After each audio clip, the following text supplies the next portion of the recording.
The Flying Kipper. Lots of ships use the harbour at the big station by the sea. The passenger ships have spotless paint and shining brass. Other ships, though smaller and dirtier, are important too. They take coal, machinery, and other things abroad, and bring back meat, timber, and things we need. Fishing boats also come there. They unload their fish on the quay. Some of it is sent to shops in the town, and some goes in a special train to other places far away. The railwaymen call this train the Flying Kipper.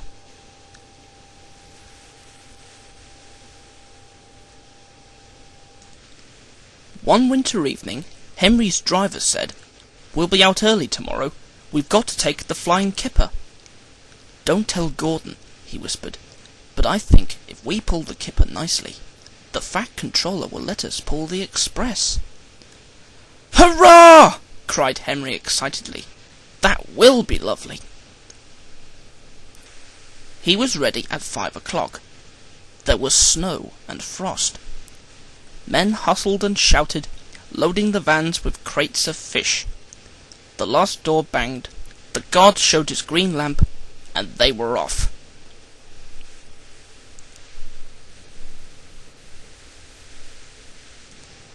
Come on, don't be silly, puffed Henry to the vans as his wheels slipped on the icy rails. The vans shuddered and groaned. Trot, trick, all right, they answered grudgingly. That is better, puffed Henry more happily, as the train began to gather speed. Thick clouds of smoke and steam poured from his funnel into the cold air, and when his fireman put on more coal, the fire's light shone brightly on the snow around.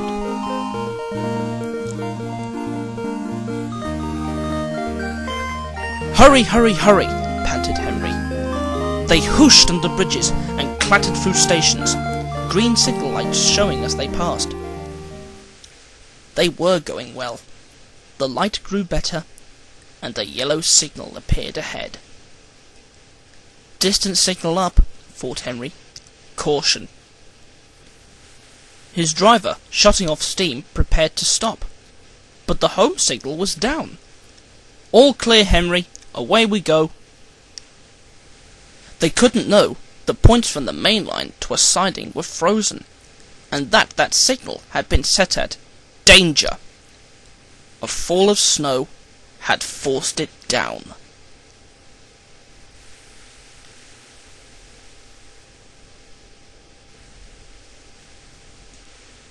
A goods train waited in the siding to let the Flying Kipper pass. The driver and fireman were drinking cocoa in the brake van. The guard pulled out his watch. "The Kipper is due," he said.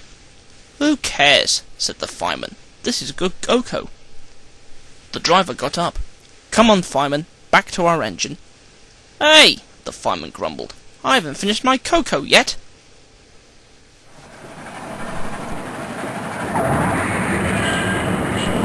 A sudden crash.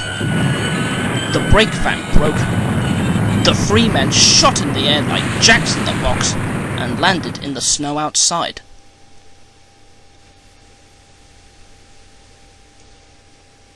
Henry's driver and fireman jumped clear before the crash.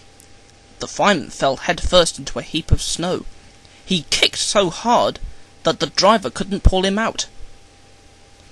Henry sprawled on his side. He looked surprised. The goods train fireman waved its empty mug. "You clumsy great engine! The best cup of cocoa I ever had, and you bump into me and spill it all!" "Never mind your cocoa, fireman," laughed his driver. "Run and telephone the breakdown gang."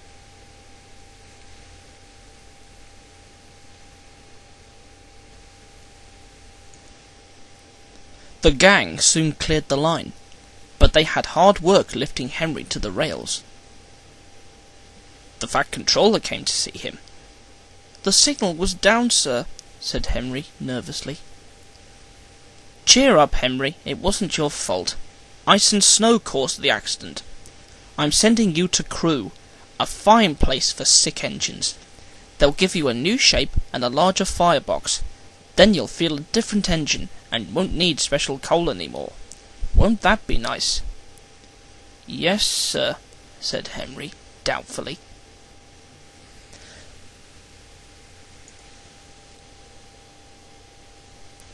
Henry liked being at Crewe, but was glad to come home.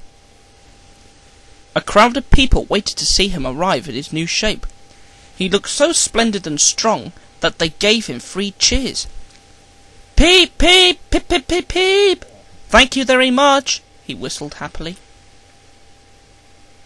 I am sorry to say that a lot of little boys are often late for school, because they wait to see Henry go by. They often see him pulling the express, and he does it so well that Gordon is jealous. But that is another story.